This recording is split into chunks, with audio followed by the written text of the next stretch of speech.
Today I'm reading Chapter 6 of When I Was a Little Girl by Zona Gale. The title of this chapter is My Lady of the Apple Tree. One thing I've noticed when reading this book is because it was written in the early 1900s, the spelling is different than it is today in the modern English uh, translation. So I've decided not to correct the spelling. So if you see the misspellings in there, this is the way the book is originally published. Thank you. Our lawn was 9 apple trees large.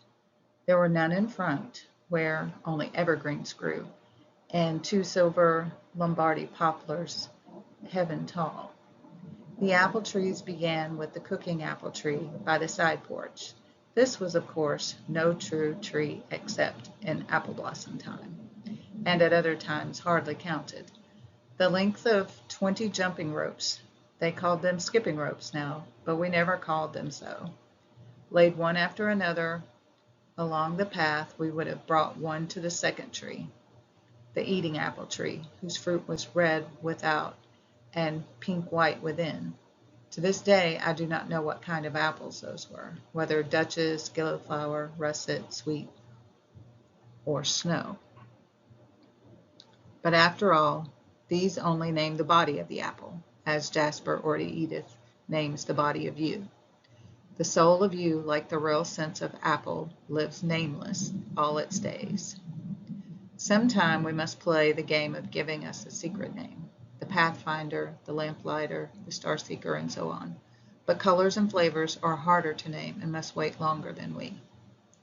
Under these nameless trees, then, the swing hung, and to sit in that swing and have one's head touch apple blossoms, and mind not touch them with one's foot, was precisely like having one's swing knotted to the sky, so that one might rise in rhythm, head and toe, up among the living stars.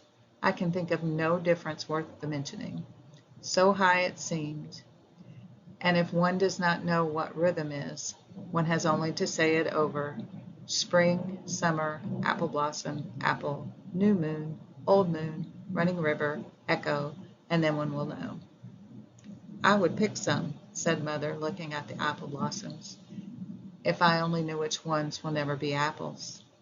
So some of the blossoms would never be apples? Which ones, and why? Why will some be apples and some others never be apples? I inquired. But Mother was singing and swinging me, and she did not tell. Why will you be apples and you not be apples, and me not know which, and you not know which? I said to the apple blossoms, when next my head touched them.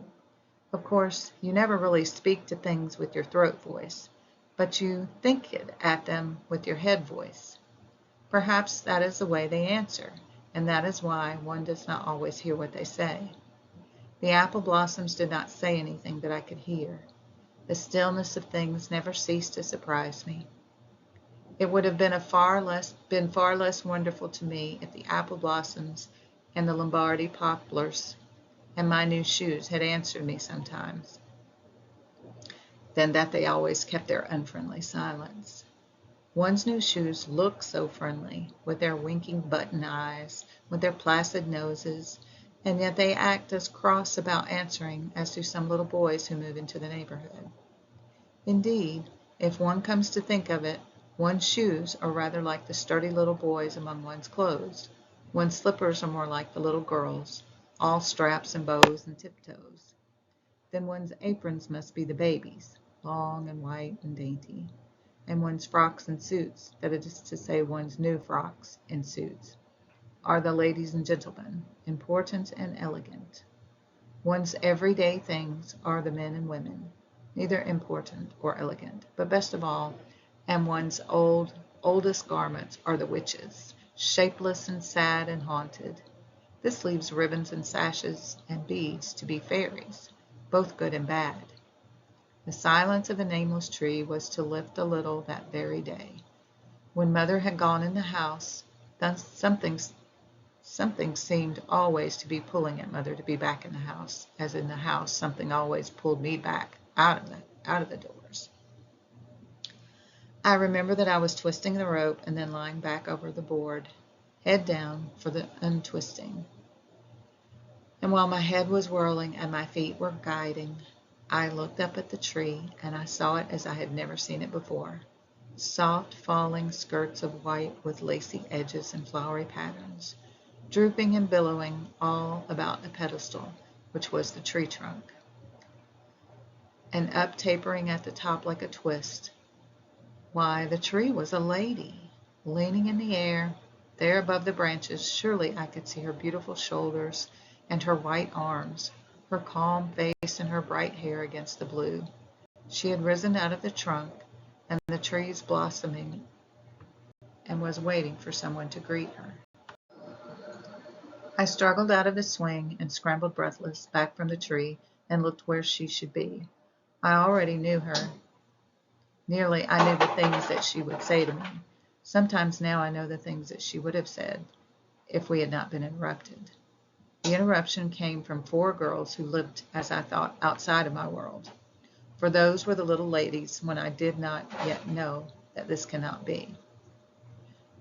They were the Eversley sisters, in full-skirted, figured calico, and they all had large chapped hands and wide teeth and stout shoes. For a year, they had been wont to pass our house on the way to public school. But if they had spoken to me no more than if I had been invisible. Until the day when I first entered school. After that, it was as if I had been born into their air or thrown in the same cage or had somehow become one of them, and I was in terror of them.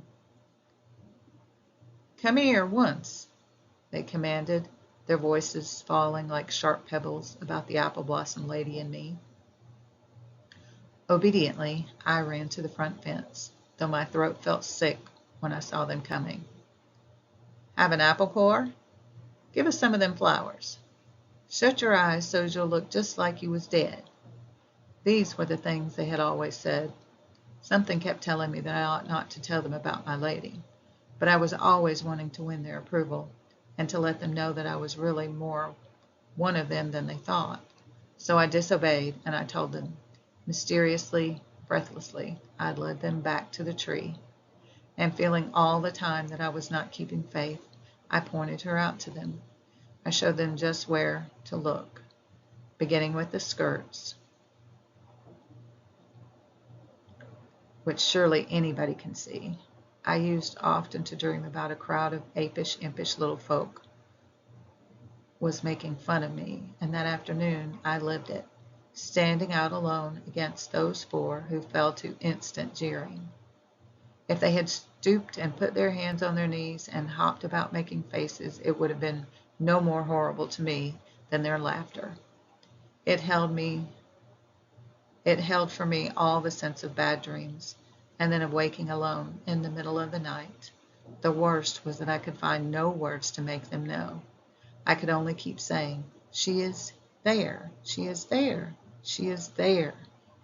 By some means, I managed not to cry, not even when they each broke a great branch of blossoms from the eating apple and ran away, flat-footed, down the path. Not indeed until the gate had slammed and I turned back to the tree and saw that my lady was gone. There was no doubt about it. Here were no longer soft skirts, but only flowery branches where sunlight thickened and bees drowsed. My lady was gone. Try as I might, I could not bring her back. So she had been mocking me too. Otherwise, why had she let me see her so that I should be laughed at, and then herself vanished? Yet even then I remember that I did not doubt her, or for a moment cease to believe that she was really there. Only I felt a kind of shame that I could see her and that the others could not see her. I had felt the same kind of shame before, never when I was alone, but always when I was with people. We played together well enough. Pom-pom, pull away, mini motion, crack the whip, London Bridge, and the rest. Save that I could not run as fast as nearly everybody, but the minute we stopped playing and talked, when I was always saying something so that the same kind of shame came over me. I saw Delia crossing the street. In one hand she held 2 cookies, which she was biting down sandwich-wise. and in the other hand 2 cookies as yet unbitten. The latter she shook at me. I knew I'd see you, she called resentfully. I says I'd give 'em to you if I saw you, and if I didn't see you. She left it unfinished at a point which gave no doubt as to whose cookies they might have been had I not been offensively about. But the cookies were fresh, and I felt no false delicacy. However, after deliberation, I ate my own one at a time, rejecting the sandwich method. It lasts them longest, I explained. The other way they bite thicker, Delia contended. Your teeth don't taste, I objected scientifically. Delia opened her eyes. Why, they do too, she cried. I considered I had always had great respect for the strange chorus of my teeth. I was perfectly ready to regard them as having independent powers. Oh, not when you eat tipsy toes like that, Delia said scornfully. Let me show you. She leaned for my cookie, her own being gone. I ran shamelessly down the path toward the swing, and by the time the swing was reached, I had frankly abandoned cereal bites. I sat on the grass, giving Delia the swing as a peace offering. She took it, as a matter of course, and did not scruple to press her advantage. Don't you want to swing me? She said. I particularly disliked being asked in that way to do things. Grown-ups were always doing it. And what could be more absurd? Don't you want to pick up your new things now? Don't you want to let Auntie have that chair?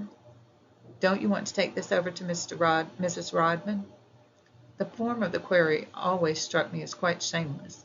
I truthfully shook my head. I'm company, Delia intimated. When you're over to my house, I have to let you swing because you're company, I said speculatively. And when I'm over to your house, I have to let you swing because it's your swing. I don't care about being company, Delia said loftily, and started home. I'll swing you. I was only fooling, I said, scrambling up. It worked, as Delia knew it would and always did work. All the same, as I pushed Delia with my eyes on the blue check gingham strap buttoned across the back of her apron, I reflected on the truth and its parallels. How when Delia came to see me, I had to pick up the playthings and set in order store, or ship, or den, or cave, or county fair, or whatnot, because Delia had to go home early. And when I was over to Delia's, I had to help put things away because they were hers and she had gotten them out. Low swing, high swing, now I'm going to run under swing. I gave them all to Delia and sank on the grass to watch the old cat die. As it died, Delia suddenly twisted the rope and then dropped back and lay across the board, loosed her hands. I never dared let go, as we said, but Delia did, and lay whirling, with her hair falling like a sun's rays and her eyes shut. I watched her, fascinated. If she opened her eyes, I knew how the picket fence would swim for her, no longer a line but a circle. Then I remembered what I'd seen in the tree when I was twisting and looked back. There she was, white as I had fleetingly seen her, with lacy skirts and vague, sweeping sleeves and bending line of shoulder. My lady of the tree was there again. I looked at her breathlessly, unsurprised by the gracious movement of her, so skillfully concealed by the disguises of the wind. Oh, was she there all the time, or only in apple blossom time? Would she be there not only in white spring, but in green summer and yellow fall? Why, perhaps all those times came only because she changed her gown. Perhaps night came only because she put on some dusky maid of veils. Maybe the stars that I thought looked to be caught in the branches were the jewels in her hair, and the wind might be her voice. I listened with all my might. What if she should tell me her name, and know my name? 17 untwists, announced Delia. Did you ever get that many out of such a little stingy swing as you gave me? I did not question the desirability of telling Delia. The 4 Eversley girls had been barbarians, so I thought. Delia I had known always. To be sure, she had sometimes failed me, but these times were not real. My eyes were on the tree, and Delia came curiously towards me. "Bird?" she whispered. I shook my head and beckoned. Her. Still looking at my lady, I drew Delia down beside me, brought her head close to mine. "Look," I said, "her skirt is all branches, and her face is turned the other way. See her?" Delia looked faithfully. She scanned the tree, long and impartially. "See her? See her?" I insisted, under the impression that I was defining her. "It's a lady," I breathed in finally. "Oh," said Delia, "you mean that side of the tree, the shape of one. Yes, it is, kind of. I'm going home. We got chocolate layer cake for supper. Goodbye, last tag." I turned to Delia for a second. When she went, I looked back from my lady, but she had gone. Only now I did not try to bring her back, neither did I doubt her even there. But there came back a certain loneliness that I had felt before, only never so much as now. Why was it that the others could not see her?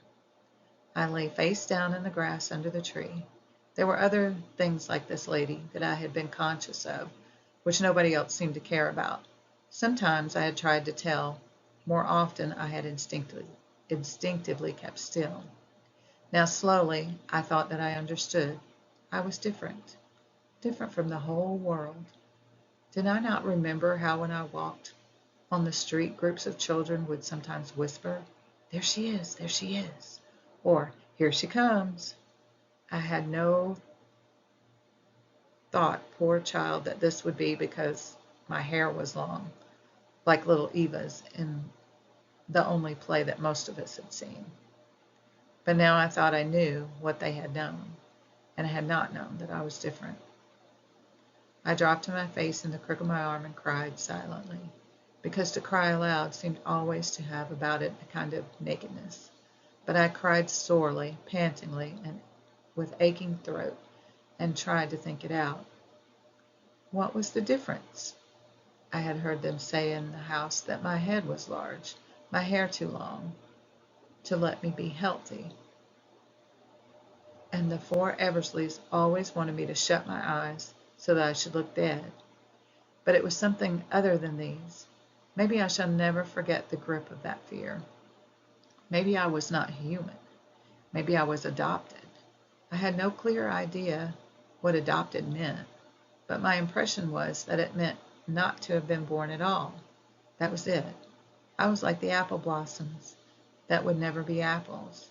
I was just a pretend little girl, a kind of secret one, somebody who could never be the same as the rest. I turned from that deep afternoon and ran for the woodpile where I had a hiding place. Down the path I met Mother and clung to her. "Mother, Mother," I sobbed, "am I adopted?" "No, dear," she said seriously, "you are mine." "What is it? Promise me I'm not," I begged. "I promise," she said. "Who has been talking to you?" "You little lamb, come in the house," she added. "You're tired out playing." I went with her, but the moment had entered me. I was not like the rest. I said it over, and every time it hurt. There is no more passionate believer in democracy than a child. Across the street, Delia was sitting on the gatepost, ostentatiously eating chocolate layer cake, and with her free hand twisting into a curl the end of her short braid.